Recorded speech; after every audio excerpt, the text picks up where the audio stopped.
دوسری بات یہ کہ ایمان اور عمل صالح اللہ تعالیٰ کا وعدہ ہے، وَأَمَّا مَنْ آمَنَ وَعَمِلَ صَالِحًا فَلَهُ جَزَاءً الْحُسْنَى وَسَنَقُولُ لَهُ مِنْ أَمْرِنَا يُسْرًا، اور رہا وہ جو ایمان لایا اور اس نے نیک عمل کیا تو اس کے لیے بدلے میں بھلائی ہے، اور عنقریب ہم اسے اپنے کام میں سے سراسر آسانی کا حکم دیں گے، یعنی اس کے لیے آسانی پیدا کر دیں گے۔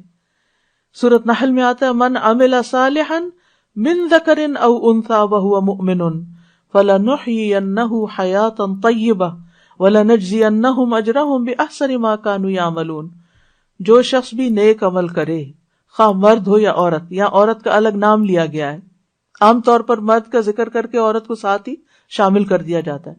فرمایا جو نیک عمل کرے گا بشرطے کہ وہ مومن ہو، ہم اسے ضرور پاکیزہ زندگی بسر کرائیں گے، اس کو اچھی زندگی دیں گے، یعنی اس دنیا میں بھی اچھائی دیں گے، اور آخرت میں ان کے بہترین اعمال کے مطابق، یعنی جس درجے کے عمل ہوں گے انہیں ان کا اجر عطا کریں گے۔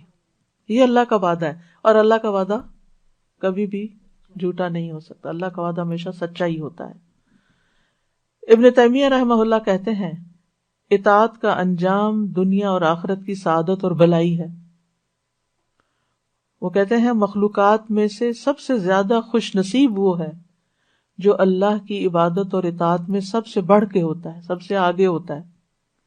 وہ کہتے ہیں کہ بندے کی سعادت یہ ہے کہ اسے جس چیز کا حکم دیا گیا ہے وہ انجام دے، اور جس چیز سے منع کیا گیا ہے وہ چھوڑ دے، یعنی اللہ کا بندہ بن جائے۔ ابن قیم کہتے ہیں اللہ رب العالمین ارحم الراحمین، قدرت رکھنے والوں میں سب سے بڑا قدرت رکھنے والا ہے، اور اس کی سعادت صرف اس کی اطاعت سے حاصل ہو سکتی ہے۔ یعنی اگر آپ چاہتے ہیں کہ تکلیف دور ہو تو اطاعت کے کاموں میں اور زیادہ آگے بڑھیں، پیچھے نہ رہیں، کیونکہ بعض اوقات، کل ہی میری کسی سے بات ہو رہی تھی تو ریسنٹلی ان پہ کوئی تکلیف آ گئی، تو میں نے حال چال پوچھا تو کہنے لگے کہ پتہ ہی نہیں چل رہا کہ رمضان آیا، پریشانی نے ایسا دماغ کو گھما دیا ہے کہ رمضان کی جو روحانیت ہے وہ محسوس ہی نہیں ہو رہی۔ تو ہوتا یہ ہے کہ ایک آزمائش جب آتی ہے نا تو انسان کے دین کو خطرہ لاحق ہو جاتا ہے، دین میں اور پیچھے چلا جاتا ہے، پھر اس کے دین کی روح نکل جاتی۔ تو اللہ سبحانہ وتعالیٰ ایسی کسی مشکل میں نہ ڈالے کہ جب ہمارا دین کی چولیں ڈھیلی پڑنے لگے۔ اب پھر میں نے ان سے کہا کہ آپ یہ دعا پڑھیں، کہنے لگے تو دعائیں بھول گئی ہیں کہ کون سی کس وقت پڑھتے ہیں۔ بعض اوقات انسان اتنا پریشان ہوتا ہے کہ اس کو اسی لیے فرمایا کہ والعصر ان الانسان لفی خسر الا الذین آمنوا وعملوا الصالحات وتواصوا بالحق وتواصوا بالصبر۔ ایک دوسرے کو حق اور صبر کی تکلیف کے وقت ضرورت ہوتی ہے، یعنی جب کوئی شخص کسی پریشانی میں ہو تو اس کو تنہا نہ چھوڑا جائے، بلکہ اس کو یاد دہانی کرائی جائے کہ اچھا اب یہ پڑھ لو، اب یہ پڑھ لو، اب یہ کر لو، اب یہ کر لو۔ پھر اس کے بعد یہ ہے،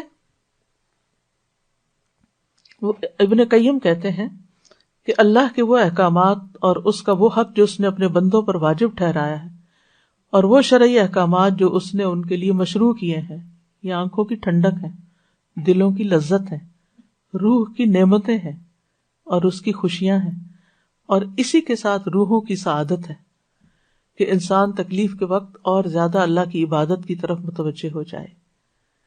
پھر ہے اللہ تعالیٰ کا تقوی اختیار کرنا، صرف اللہ سے ڈرنا۔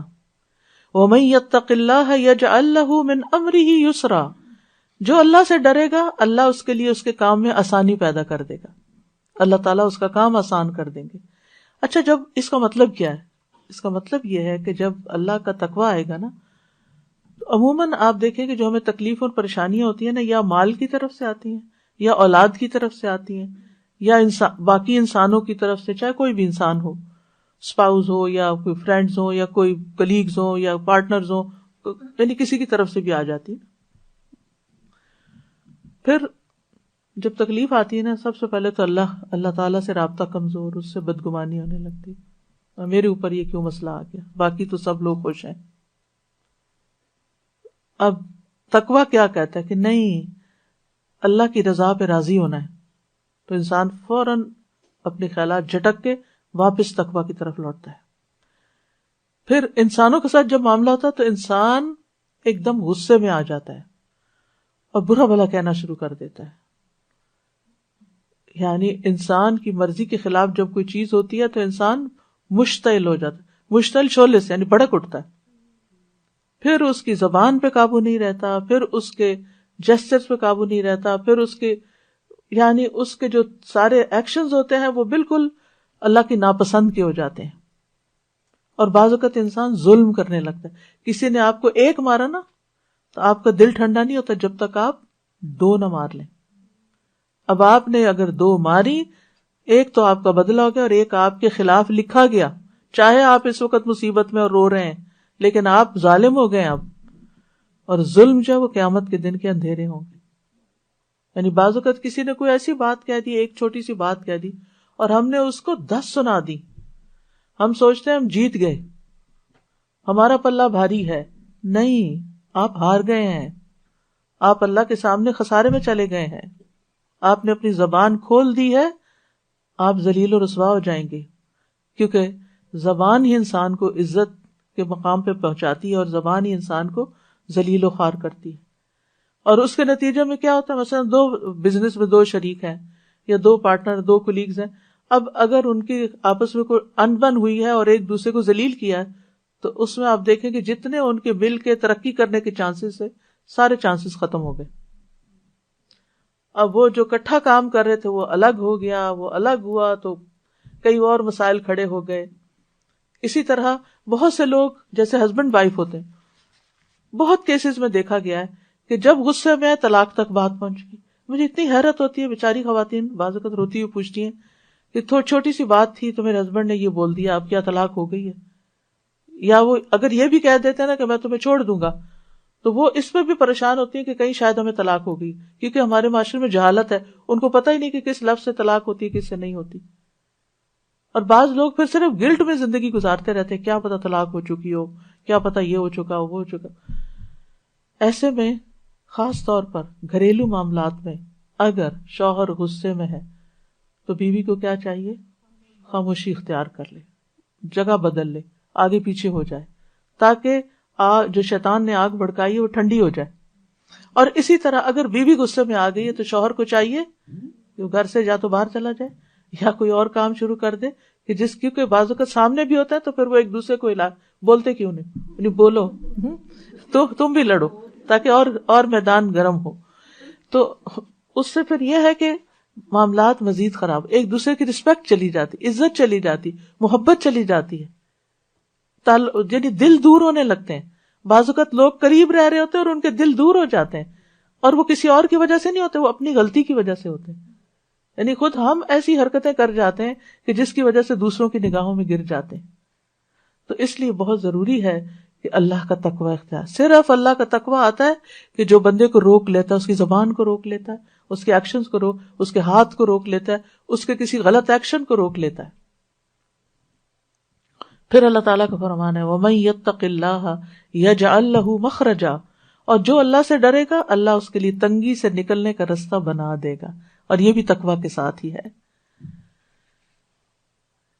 ربیع ابن خثیم کہتے ہیں کہ یہ ہر اس کام سے نکلنے کا راستہ جو لوگوں پر تنگ ہو جائے، یعنی بند گلی سے رستہ مل جائے گا، رستہ نکل آئے گا۔ پھر یہ کہ مشکل حالات میں اللہ پر ہی توکل کرنا چاہیے۔ سورۃ طلاق میں آتا ہے وَمَن يَتَوَکَّلْ عَلَى اللَّهِ فَهُوَ حَسْبُهُ إِنَّ اللَّهَ بَالِغُ أَمْرِهِ قَدْ جَعَلَ اللَّهُ لِكُلِّ شَيْءٍ قَدْرًا، اور جو شخص اللہ پر بھروسہ کرے وہ اس کو کافی ہو جاتا ہے، یعنی اللہ پر ڈیپینڈ کرے، اللہ سے مدد مانگے، اللہ کی طرف رجوع کرے، اللہ اپنا کام پورا کر کے رہتا ہے۔ بلا شبہ اللہ نے ہر چیز کا ایک اندازہ مقرر کر رکھا ہے، ایک وقت مقرر ہے اس مشکل سے نکلنے کا۔ ابن رجب کہتے ہیں مصیبت کے ساتھ راحت اور تنگی کے ساتھ آسانی کے باریک رازوں میں سے ایک راز یہ ہے کہ جب مصیبت شدید اور بڑی ہو جائے تو بندہ مخلوق کی طرف سے مائل ہونے سے مایوس ہو جاتا ہے، بندوں سے مایوس ہو جاتا ہے، اس کا دل اللہ وحدہ کی طرف متوجہ ہو جاتا ہے، اور یہ اللہ پر بھروسے کی اصل حقیقت ہے۔ اور یہ ان سب چیزوں سے بڑی چیز ہے جو حاجات سے مطلوب ہے، کیونکہ جو اللہ پر توکل کرتا ہے اللہ اسے کافی ہو جاتا ہے۔ یعنی پہلے ہمیں لوگوں پہ بڑا مان ہوتا ہے، یہ کام کرے گا، یہ فلاں میرا ساتھ دے گا، فلاں بھی ہے، فلاں بھی، لیکن جب کوئی ساتھ نہیں دیتا تو پھر انسان بندوں سے مایوس ہو کے صرف اللہ کی طرف رجوع کرتا ہے، اللہ کا بن جاتا ہے۔ اور اللہ تعالیٰ ہم سے چاہتا بھی یہی ہے کہ ہم اس کے بندے بن جائیں، اسی پر بھروسہ کریں، اس کی طرف رجوع کریں، اس کے لیے خالص ہو جائیں، اپنی دعاؤں میں اور زیادہ اخلاص پیدا کر لیں۔ اور پھر آپ دیکھیں کہ جو اللہ سے حسن ظن رکھتا ہے اللہ سبحانہ وتعالیٰ اس کو مشکل سے نکال دیتا ہے۔ نبی صلی اللہ علیہ وسلم نے غار ثور میں جب حضرت ابوبکر پریشان ہو گئے تھے کہ وہ دشمن تو سر پہ آ گئے ہیں، تو آپ نے کیا فرمایا؟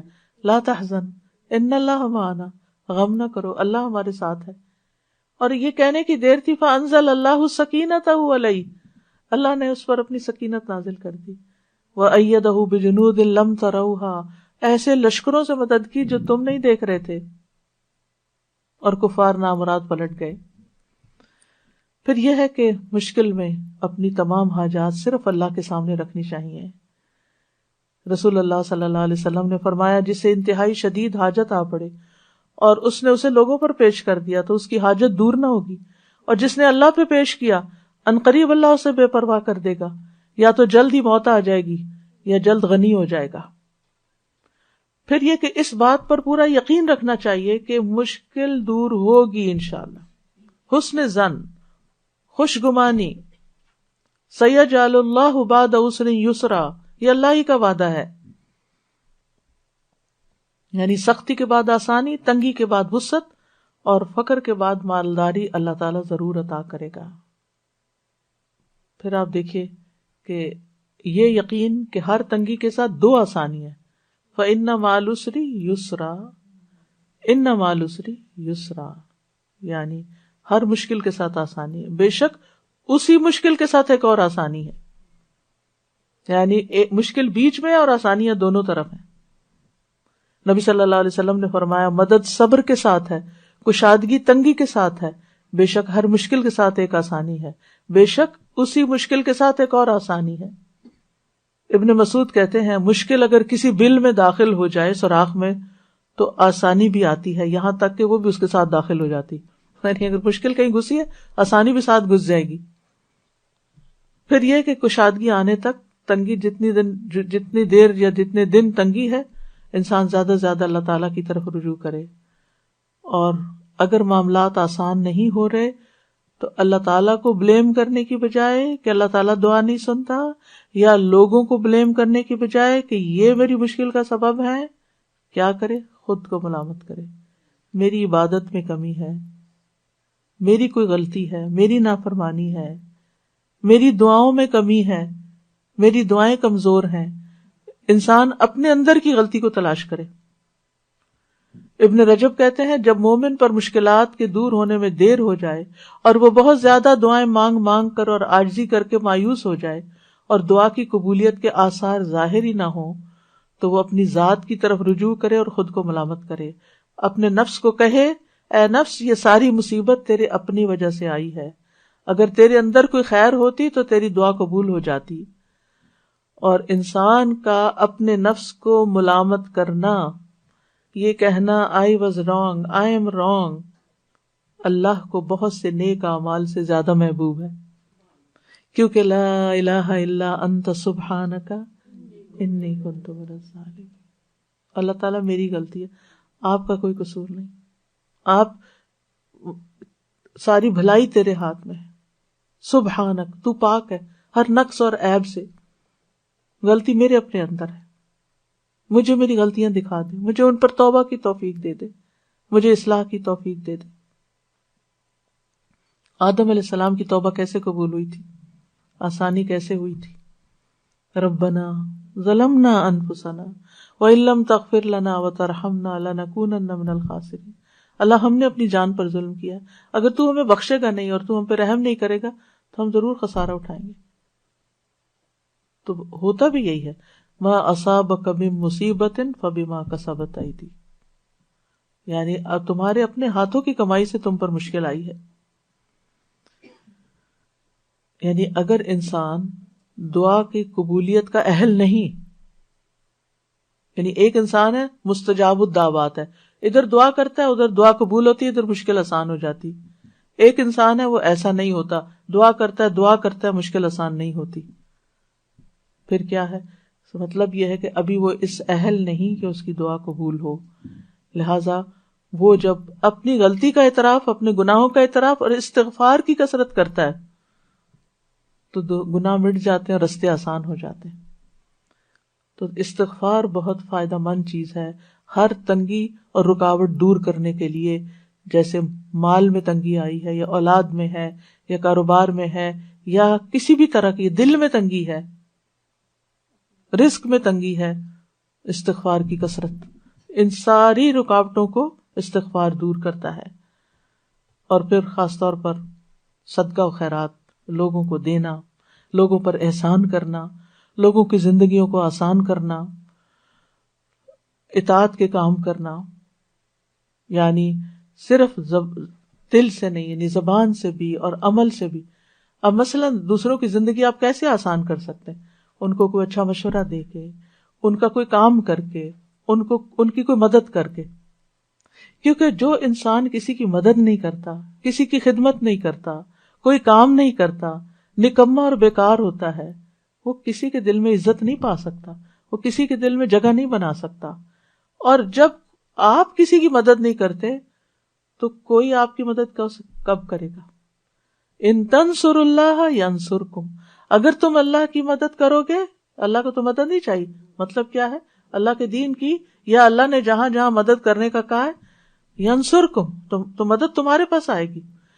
حدیث میں آتا ہے کہ جو بندہ بندوں کی حاجت میں ہوتا ہے، بندوں کی ضروریات پوری کر رہا ہوتا ہے، اللہ تعالیٰ اس کی حاجتیں پوری کر دیتا ہے. لیکن اگر ہم سستی کا شکار ہوں، اور اگر ہم صرف اپنی ہی دنیا میں کھوئے رہیں اور بندوں کے لیے خیر اور بھلائی کا باعث نہ بنے، تو زندگی تنگ ہونے لگتی ہے. اور پھر نماز اور صبر کے ذریعے مدد حاصل کرنا، ہمت کرنا اور صبر کرنا. وَاصْبِرْ عَلَىٰ مَا أَصَابَكَ إِنَّ ذَلِكَ مِنْ عَزْمِ الْأُمُورِ. صبر کے نتیجے میں تکلیفیں دور ہو جاتی ہیں. ابن قیم کہتے ہیں 3 چیزیں انسان کو آزمائش پر صبر کرنے پر آمادہ کرتی ہیں. نمبر 1 یہ کہ انسان اچھے بدلے کو ذہن میں رکھے. یعنی تکلیف کیسے آسان ہوگی کہ انسان سوچے مجھے اجر ہی اجر ہے، میرے لیے اجر ہی اجر ہے، جتنی دیر یہ تکلیف ہے، دل خوش ہو جائے گا اس کا. دوسرا یہ کشادگی کی روح کا انتظار کرنا، یعنی تکلیف میں کشادگی کے انتظار میں کہ ابھی کھل جاتا ہے رستہ. ابھی مثلا آپ ٹریفک میں جام میں پھنس گئے، تو بجائے اس کے کب کھلے گا، پتہ نہیں کتنے گھنٹے لگیں گے، میں نیگیٹو سوچنے کی وجہ بس ابھی ہوگا، اس وقت سے میں کوئی فائدہ اٹھا لوں، کچھ پڑھ لوں، کچھ ذکر کر لوں، کچھ ایک صورت ہی یاد کر لیتی ہوں. آپ دیکھیں گے آپ کو یاد ہی نہیں رہے گا کہ راستہ بند تھا، کھل جائے گا، اللہ کو پکارنے لگیں گے آپ. اور تیسرا یہ کہ مصیبت کو 2 چیزوں سے دور کرنا، یعنی بندہ اپنے اوپر اللہ کی نعمتوں کو شمار کرے، اور اگر وہ انہیں گننے اور شمار کرنے سے عاجز آ جائے گا تو وہ مصیبت اس پہ آسان ہو جائے گی جس میں وہ مبتلا ہے، کیونکہ وہ اتنی ہی نعمتیں یاد کر لے گا کہ وہ کہے گا یہ کیا مشکل ہے. پھر قرآن سے تعلق جوڑنا. ابن قیم کہتے ہیں کسی نیک آدمی